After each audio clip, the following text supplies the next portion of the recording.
Morning. Hello to everybody who is joining us today. We're gonna wait a couple of minutes before we kick off our session just to make sure everybody can join.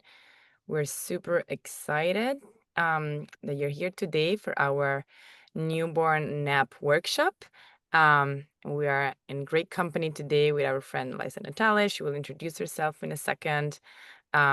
And as we just wait for a couple more people to trickle in, keep an eye on the chat, share something about you. We want to know, we know that we are all around this newer phase, but you might be expecting your baby might be already here. It would be great for us to have a sense, who is joining so that hopefully we can target everything we're going to share with you at best, depending on the age of the babies that you have. So feel free to use the chat for that, and we'll try to keep an eye and put any Q&A, any questions that you might have, put it in the Q&A box. So without further ado, let me introduce myself. I am Maristela Lucchini. I'm a sleep scientist. I've been at Nanit for 3 years. And these are some of the most fun parts of my job here at Nanit, is really to share all our great science and great work with you guys. So we're truly excited to be here.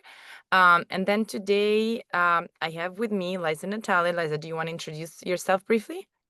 Sure. My name is Dr. Liza Natale. I am a general pediatrician in Manhattan in New York City and do a lot of work with new parents around sleep. Yeah. So we're very fortunate. Liza has tons of experience. This is not our first rodeo with one of these nanny workshops. So I see already some people sharing that I have an 8-week-old. Congratulations. 9 weeks old. Amazing. So I already see some questions coming in. So I will kick it off. And I see that in the chat, we've put the newborn workshop. There's like a file that you can also fill out. There's some questions. It might be great to take notes if you guys want as we go through our topics for today. And so just as an introduction, today's we're gonna mostly focus on the naps portion of the experience with the newborn. But the goal of today is really for you to walk out after these 45 minutes feeling empowered, feeling like you know what it's expecting of you in the next few months, and also knowing that it's okay to have ups and downs, and hopefully we're going to give you some tools to navigate all these things. Hello, friends from New Jersey and New York City. Hello, neighbors, basically. So I want to kick things off talking a little bit about what the nap environment should look like, Liza. And I think like if we can share some tips with our friends that are connected today about, what are the safe sleep practices that we want to put in place at nap time and not just, throughout the night. And then what are some things that we can think about as we, try to support the sleep during the day, thinking about light and noise and sounds and things like that. But maybe let's start with the safe sleep practices first, and then we can head up to the next topics.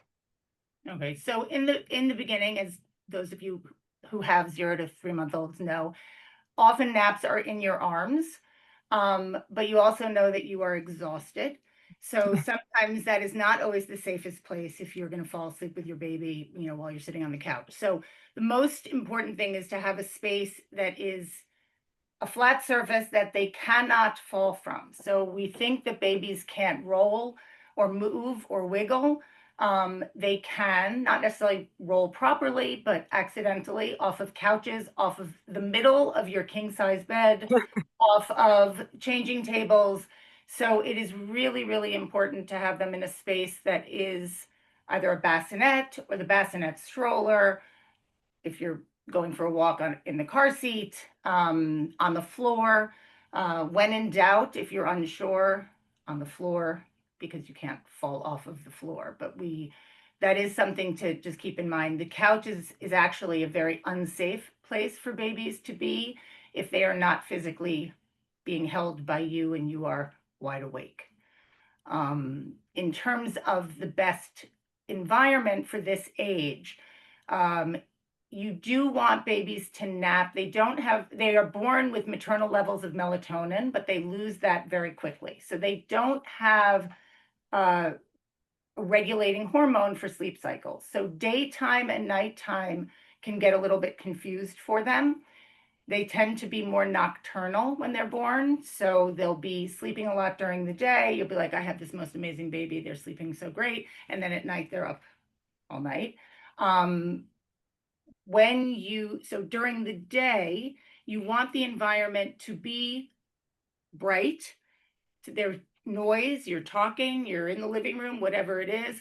I generally encourage shielding like when they're looking around, to sort of shield the excitement, but not the noise, not your touch, not, the light of the living room or the bedroom or whatever it is that you're in. For nighttime, different, that's quiet, that's dark. Yeah, so I think, just going off the first topic about safe sleep, there's a lot of emphasis about safe sleep during the day, but I think it's really important, as you said, to make sure that we implement all these practices as well. Sorry, during the night, but it's important to have these practices also during the day. I see someone saying that, they have a pack and play, and I think, most pack and plays are great because they are very flat surface. And the one thing that I would just add on to that is like to have a space that is free from like additional blanket and stuffies and things like that, where kids can get tangled and it might impair their breathing. So that's something that we want to be, careful about. And then, I think about my kids. I have three, and so I remember, with the first one, it was easy to find a safe space, but then as soon as I had two and then three kids, I also wanted to make sure, like, as you said before, you put her on the bed and it's in the middle, but then the sibling comes there. So just always have in mind, wanted to make sure it's a safe place. They cannot fall, they cannot get tangled and impact their breathing. And then one other thing that I wanted to mention is that, many of you might be home with the baby in the beginning, but then there's also going to be times when you're not going to be around. So one thing that I always recommend parents is just to share these safe sleep practices and discuss them with whoever is gonna take care of your baby. And I'm sure everybody always has the best intentions, but I know, for example, from my parents had different sleep practices and they knew different things, 30 years ago when they had babies. And so we now want to share with them what are the things that we do to keep our kids safe and have these conversations before. And then in terms of the environment, I think, what you were saying, it's so important about the difference between night and day, because often we think about, well, when we sleep, we need to be in the dark, right? Because that's how we sleep. But, it's so important for babies that they need to receive these cues, and light is such a powerful cue, especially, in the morning, to be able to start to get this regulation going. And usually it's something that most babies reach, I would say, at the end, like around the third month. Some babies start to develop this clear difference between day and night before, if you might get lucky, but it's totally normal for the first 3 months to be something that is sort of evolving. And so we want to make sure that we give them all the right cues so that they are able to start to produce, as you were saying, their hormones, the melatonin, to trigger the right information to their brains to know this is day, this is night. And so that's super important. And so feel free in the chat to share if you have any specific questions about, noise and light and things like that. One other thing about the environment that I want to highlight is the temperature. I think, very often we look at our tiny babies and we're like, oh, they might get too cold and we might, put them on like extra blankets. And truth to be told, they should be wearing very similar clothing as we are wearing, because actually getting too warm might not be great for them. Do you have anything to add on to that, Liza? Yeah. Yeah. So in general, you want the home environment to be about 68 to 72 degrees Fahrenheit. And I usually use the rule for those of you who are immediately postpartum, or if you're breastfeeding, you might be a little bit hotter than you were prior. And so one more layer than, your partner or someone who didn't just have a baby is sort of a good rule of thumb. We tend to over bundle thinking babies should be warmer. Their hands and feet can sometimes feel a little cold, and that's very normal and not an issue. And it is safer in terms of SIDS risk for babies to be a little bit cooler than overheated. I also was going to mention that a lot of times parents will ask about this swaddling. So Yeah. I liken the first 3 months of a baby's, this goes to the environment, the first 3 months to be the desire to be sort of back in the womb. So they want to be tight and snuggly like they were in the womb. The white noise that people have heard of, the sound like they're hearing, so it's it is expected that babies will want to have that tight swaddle feeling during naps as well as nighttime sleep. So sometimes people feel like you can only do it at night, not Not during the day, during yeah. the day. That's going to feel similar, like also when you hold them, this hug, this comfort that they have. And in terms of temperature, seeing in the chat, they're asking about, that if it should be between 68 and 72 for naps and then nighttime. Ideally, that would be the ideal temperature. We know that, there's gonna be summer and you're gonna go out and you're not always gonna be able to stay within that range. That is sort of the ideal temperature. If it gets a little hotter than that, try to maybe dress them very lightly, or just find ways to keep the environment a little cooler with some ventilation, or then if it gets much colder, to sort of add extra layers. So that's an ideal range without having to go too crazy to measure Right. to the Exactly. You don't have to get a thermometer if you don't have one, but I think sometimes people feel that it should be warmer, and also airflow. So, if it is a little warm in the apartment because you can't control your heat, if you have a fan, if there is good airflow, you don't have your baby, some of us in New York City live in very small apartments, so we become very creative in where we keep our babies.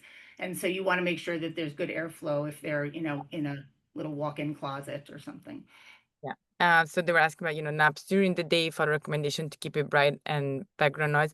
I think, yes, in general, for the first 3 months, it's going to change once they start to develop their night and day rhythms where, naps can then occur during the day in the dark. But the first 3 months, yes. The noise piece, I think, it really depends on the situation. Sometimes having some white noise, as Liza was saying, can help to create a similar, environment in the womb. It also can mask a little bit about, like, very loud, sudden noises. I remember when I had my first child, we used to live close to a fighter station, and sometimes it would blast off the sirens. I mean, white noise could do only as much to cover that, but it was sort of providing a little bit both of that background. And then we have some questions about, So yeah, I go just ahead. wanted to, and the noise thing. So all of these things, I think sometimes it's hard. Um, like there's nuance to it. So when I'm saying there should be noise, it should be noise like you would normally, if you're talking to your friend in the living Yes. room and the lights are on and you're having a conversation. It's not added noise that Overstimulate, yeah. just natural to your environment. You'll notice that many of you go out for a walk with your baby and they're bouncing along in the stroller, and there's the train or the cars or whatever it is, and they're sleeping beautifully. Great, So yeah. they are not so bothered by that, but you don't have to make extra noise. You just Yes. don't have to tiptoe around. You already have a lot going on. You don't have to recreate the Yes, perfect yes, soundtrack for every nap. And in terms of the swaddle, there's some questions about a child who didn't love yeah. it in the beginning. Now they have hands out. So I do acknowledge that there is a little bit of variation in terms of preferences for children to have different type of swaddles.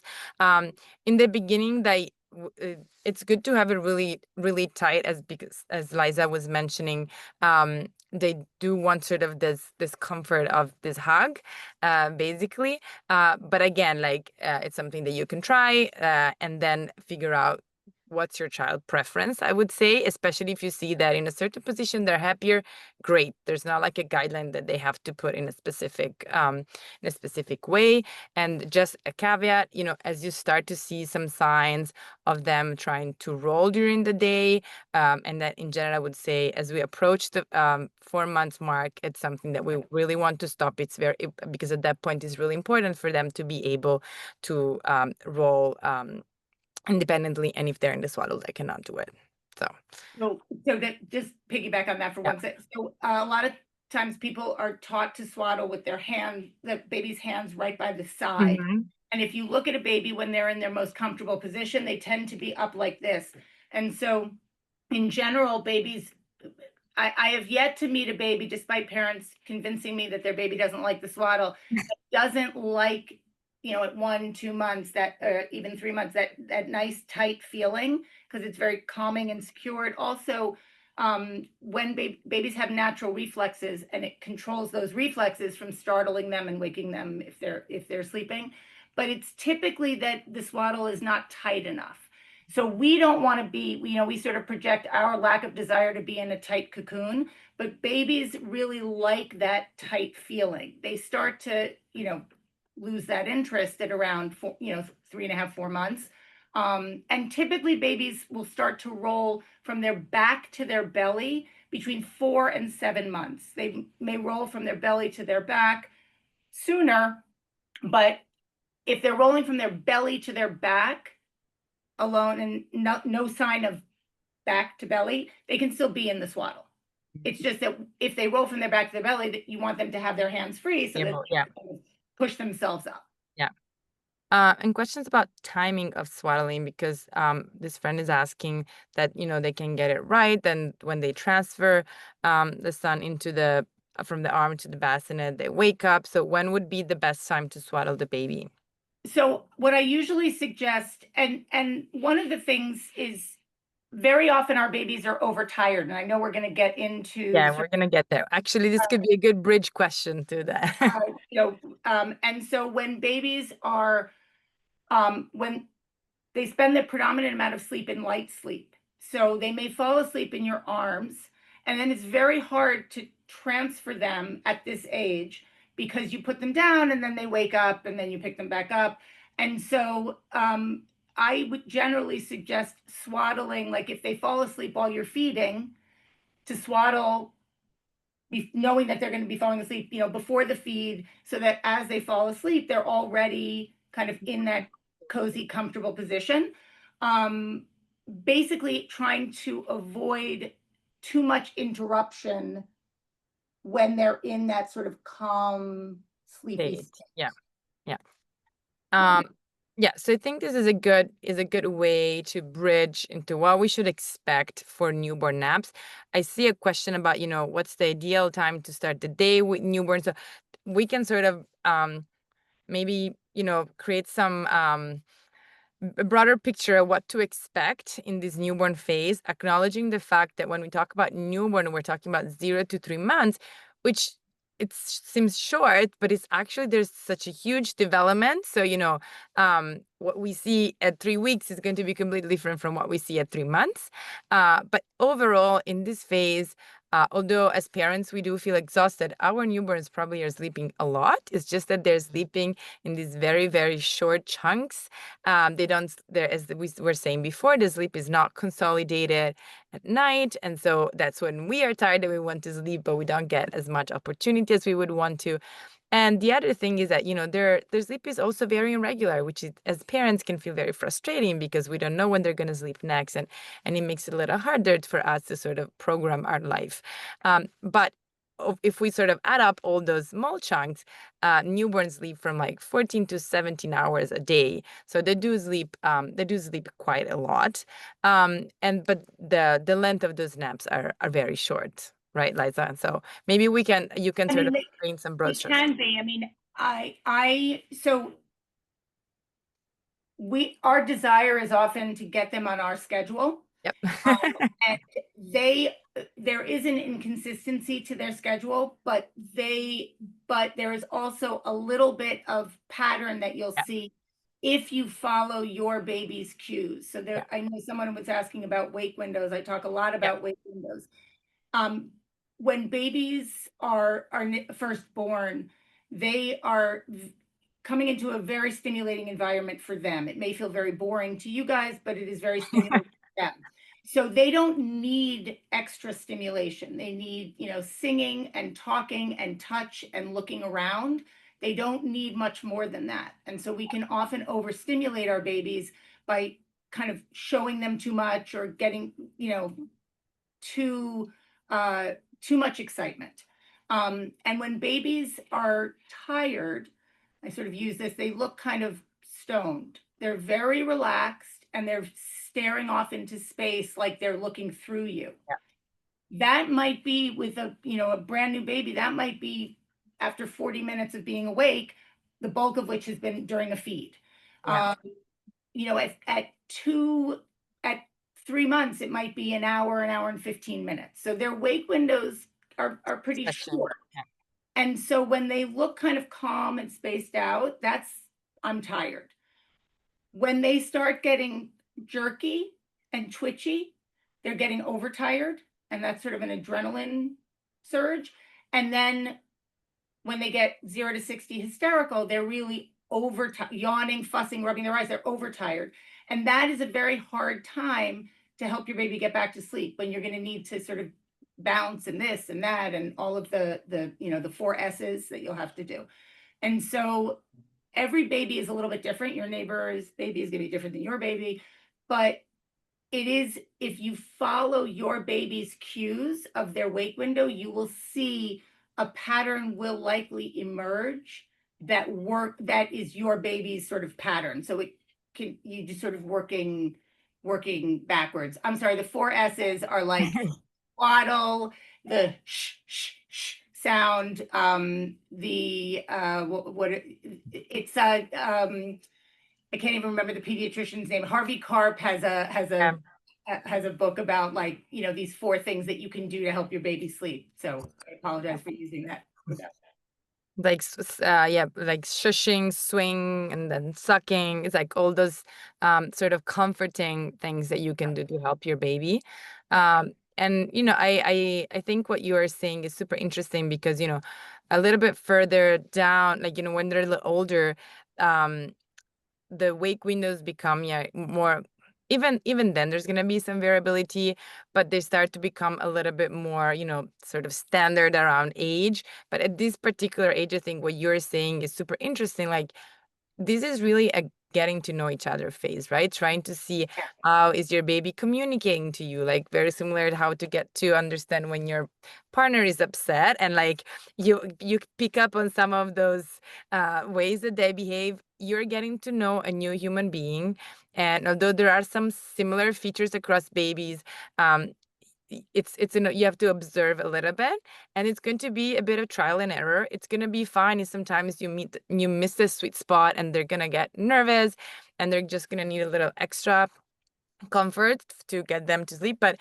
the more sort of you work with them rather than sort of imposing some of this very rigid timeline, I think the better it will be, and eventually the more they will stretch their timeline and their wake windows, and they're gonna get some more consistency. And thinking about also the relationship between sleep and feeding at this age, because down the line these feedings will get more spaced out, but at this age there's such a tight link between the two, right? Yeah, so usually, if babies are breastfeeding, they'll feed every hour and a half to 3 hours. If babies are bottle feeding, it's usually every 3 hours, even from the start. And typically, if babies are going like every hour and a half to 3 hours, and around a month, we usually expect it to, even at a month, to start to elongate. That is often a time, typically around 3 weeks, that we'll start to see the witching hour. This Yeah. doesn't mean colic. It just means it's an end of the day kind of primal scream where they're just releasing tension. Doesn't mean that they're distressed or upset about anything. I think of it really as just sort of like a release of like, oh, what a day that was.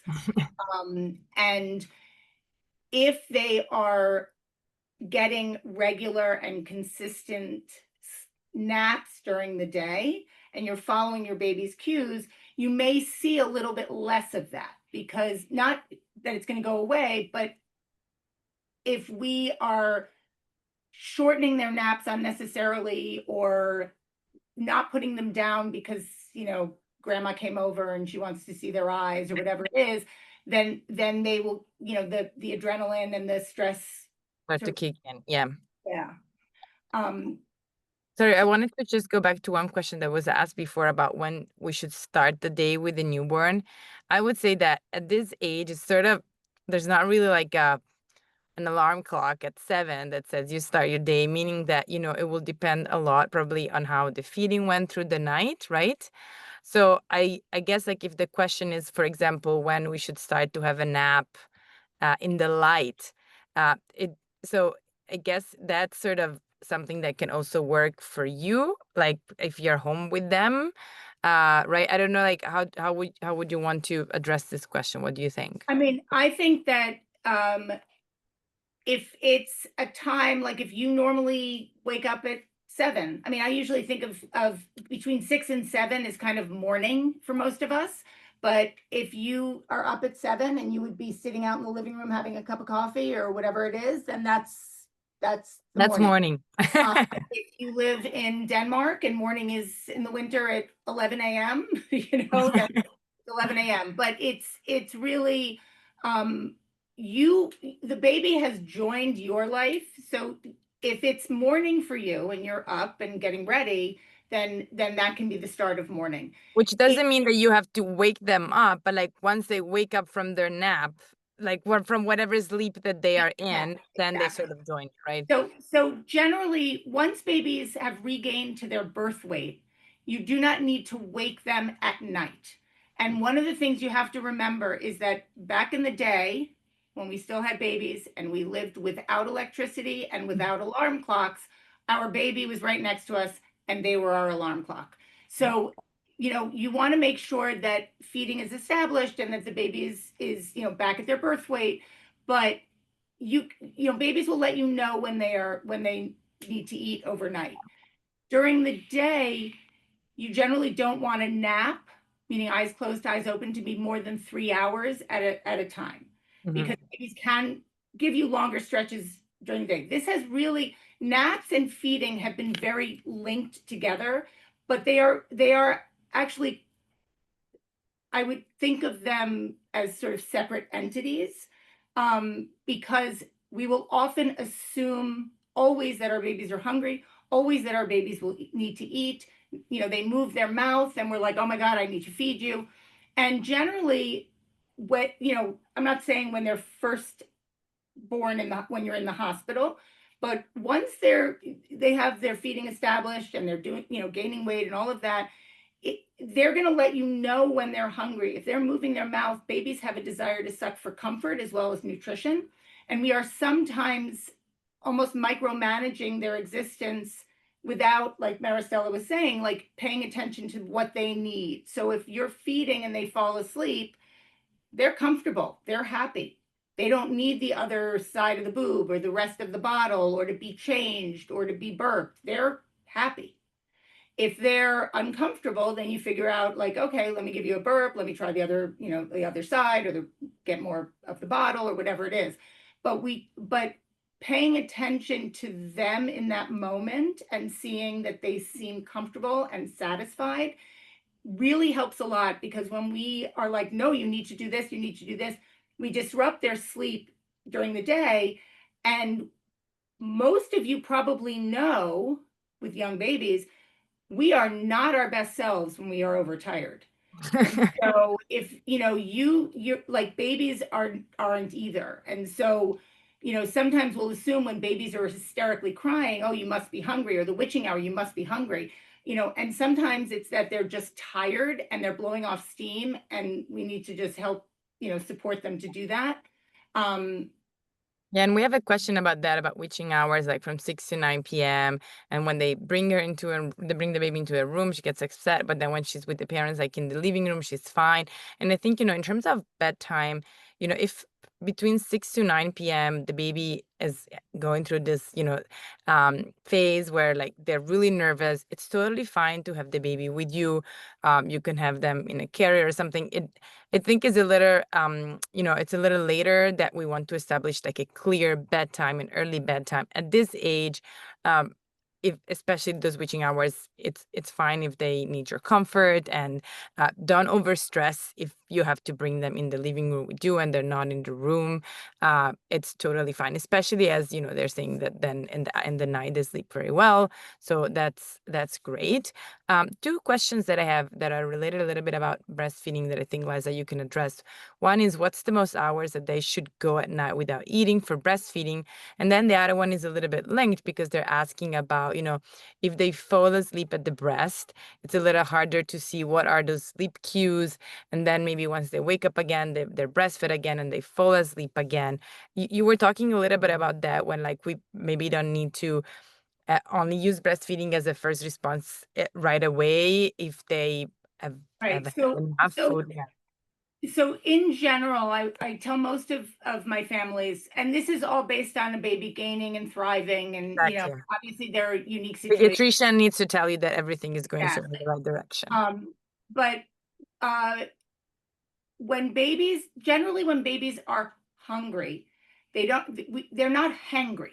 They don't go 0 to 60 hysterical. They're usually like, and it kind of builds up. And it's typically starting at a month. It's typically, every 3-ish hours. If your baby is like, oh, a lot of people will say like, oh, my baby's going through a growth spurt. They're eating every hour.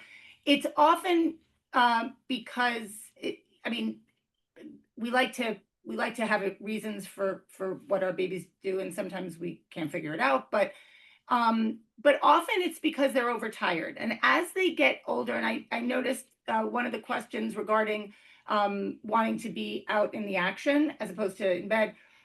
Around 3 months, babies start to see color, and the world becomes incredibly exciting. And babies have a little bit of FOMO, and they want to see, like, so they'll be tired and they'll be like, I'm tired. And then you sort of want to put them down. You want to try to avoid eye contact because they get excited when you look at their eyes, which I know is very hard to do with your baby. And when you start to put them down, they're like, no, no, no, I'm ready to go. What are we doing?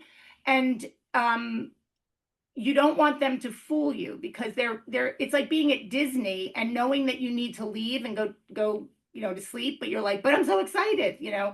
And that's babies are really tuning into the world and they're getting really excited about being in the world, and you can see that they're much more engaged and related, but they still need that regular sleep. And so sometimes just being mindful of like what the timing is, and you can write it down because we often forget, but what the timing is. And if you see like the babies are jerky and then crying hysterically, it is probably that they're overtired. The jerkiness should be your first clue. And about 10 minutes prior was like I'm tired and I need to go to sleep. Mhm. And if you're putting your baby to the breast and they're falling asleep right away, then they're just sucking for that initial comfort. They weren't, obviously, if they were hangry, they would have a full feed. So that's another way that you can sort of tell. But I usually will suggest, obviously when they're little, it's survival. Like there's no one way. But if you're feeding and you start to see those heavy lids, that might be the time to sort of, you know, take the baby off and maybe, lay them down next to you and, rub their belly. You're not running away from them. You're not like, see you later, close the door, see you in the morning. But just to kind of, see if they're able to transition Pero, yeah. to that. And people get worried about spitting up. In general, if babies are going to spit up, they're going to, turn their head to the side. We tend to keep them up awake too long, and then they're fussy, they cry more, air displaces the milk in their belly, and then they spit up. So you're Yeah, trying. we're getting a question about that. If the baby has to be up 30 minutes after feeding during the night, and I would say no, like normally if they have to spit up again. If they are in the back, which feels a little counterintuitive, but it's been shown that, being laid on your back is actually the safest way in case that they have some, regurgitation, right? Yeah, because they'll turn their face and they'll spit up. But the other thing is, um, there are some antiquated ideas about like burping and paste feeds, like if they're bottle feeding, like, you know, give an ounce and then stop, and give an ounce and then stop. And the reality is that this, I'm not talking when you're in the hospital, but like when you're home, if you're nursing, you don't know how much volume they're getting and you let them go. Same thing with the bottle. Because the more we piss them off and take it away and annoy them and make them cry, the more Perfect. likely they are to regurgitate and to spit up. And 30 minutes is a long time to have to hold the baby up at night. So that might be a unique, yeah. Unless, like, of course, there's some issues with, like, the latch, or, like, if there are some specific problems for this particular baby, but overall, yeah.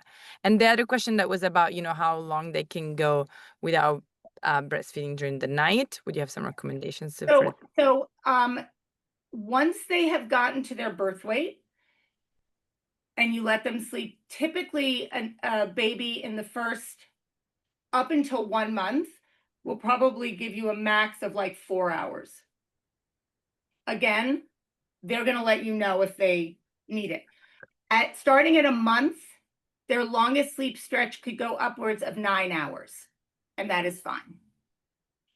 Okay. Yeah. And I think, it's important that, as long as you're having your regular checkups and the pediatrician is fine, then you can sort of lose this stress. And, if you feel like the feeding is going well during the day, if like that's super important. And then you can be a little bit more relaxed, and then celebrate the win. If you get, those 7 hour stretch at night, don't over stress, enjoy it, and celebrate. One thing I wanted to talk about was a little bit about, the fact that sometimes naps can be a little chaotic. Like one day you're like, oh, I did it. It went great. They fell asleep by themselves. And then the next day they're just sleeping on you. And I just wanted to say, like, this is normal. In this phase, this is totally normal. Contact nap can actually be very helpful, especially when we miss those windows and the baby's extra fussy, and that contact will help them come down. I would say at this age, we really want to prioritize that they get the rest.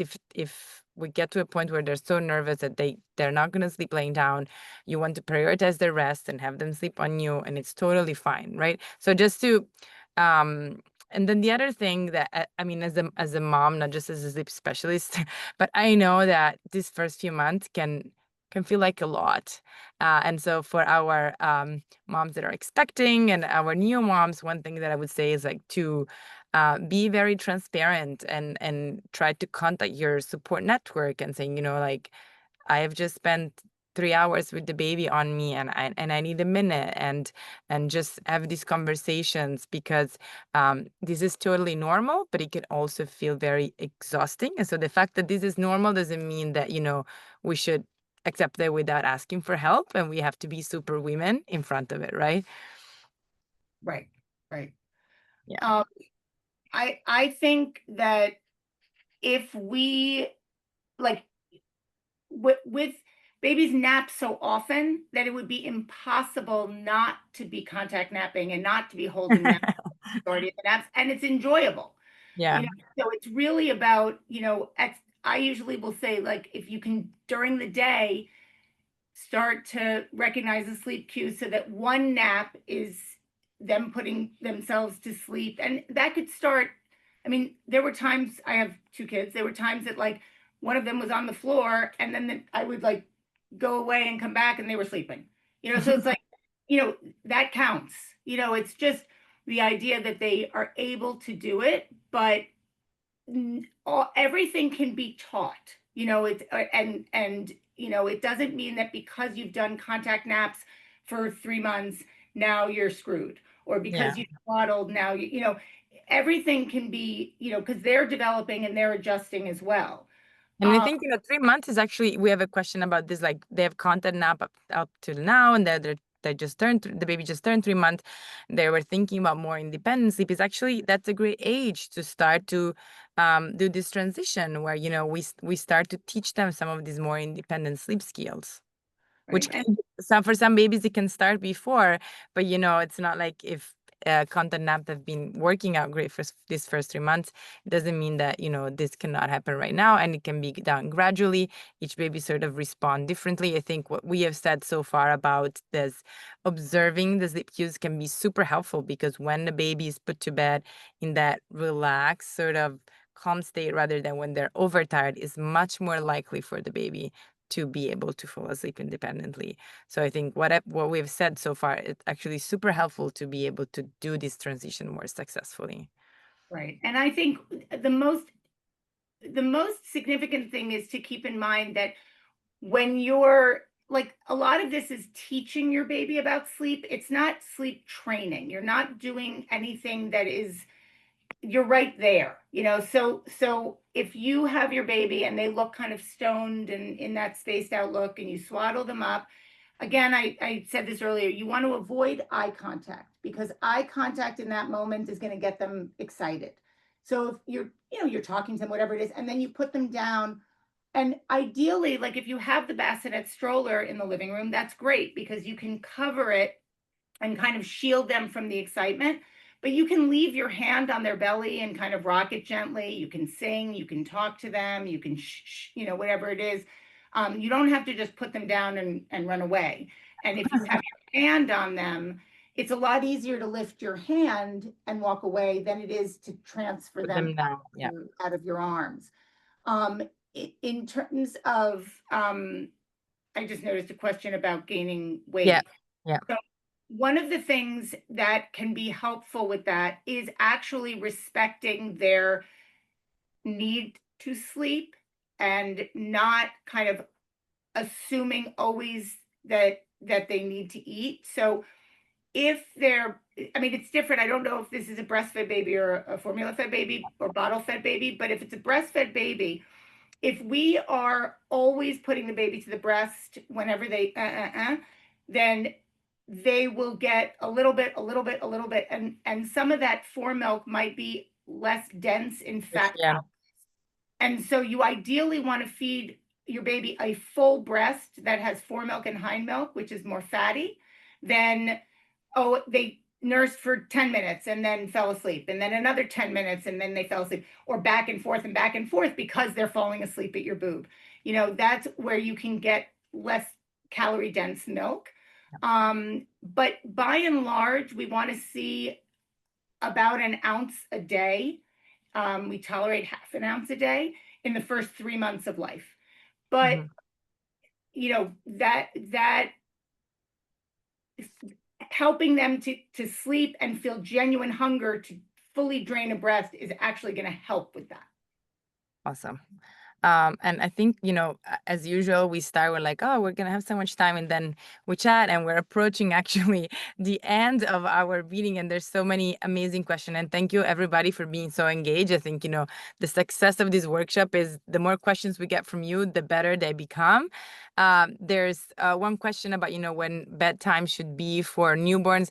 And again, similar to when the day starts, there's a little bit of variability, because depending on how long those nap times will be, it's totally fine if you want to put them in the dark, starting from 8 to 8:30. And but that could vary. And I think, at this age, we don't need to over stress about that. Like, as they're gonna get older, bedtime consistency will become like super important. But at this age, some degree of variability is totally fine. When you feel like, the evening will start around 8:30 or 9, put them in the dark room, but, don't over stress about it. And so I just wanted to, and I'm sorry if we were not able to get to all the questions. We did our best to keep track. You had so many amazing and super helpful questions. We hope that everybody is leaving this workshop feeling more empowered, feeling that, you're doing a great job, because all of you, if you're here and you're trying to learn more and you're trying, to be your best parents, you're probably already are an amazing parent. And so I wanted to thank Liza for, joining us today and share all her wisdom. And then we're going to have the recording available just in case you've missed some part and you want to, go back to it. We're going to share it in the community during this week. And I wanted to share that we have a lucky winner for the sound and light is our friend Tanya Early. I hope I have said that correctly. The rest, our team will be in contact with you for shipping you the sound and light. So we hope you're gonna enjoy it. And then we have more events coming up this week, so stay tuned. And then thank you again for joining us today. And we hope you're going to have a great rest of the day. And then bye. Bye, Liza. Thank you. Thank you.